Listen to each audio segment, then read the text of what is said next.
Unit Brigade ke-238 Angkatan Bersenjata Rusia menghancurkan gudang senjata dan amunisi personel Ukraina dan mendukung serangan di wilayah Donetsk dan Luhansk.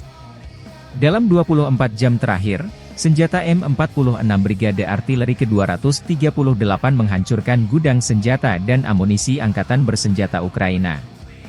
Berkat personel berkualifikasi tinggi dan metode modern dalam mengatur tembakan menggunakan UAV dengan thermal imager, pasukan artileri Kuban secara efektif menyelesaikan tugas tersebut, demikian dilansir akun Telegram militer Donetsk 3 Juli.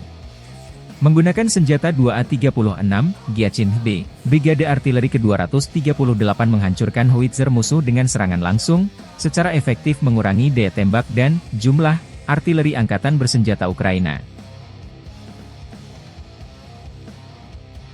Download Tribun X sekarang, menghadirkan lokal menjadi Indonesia.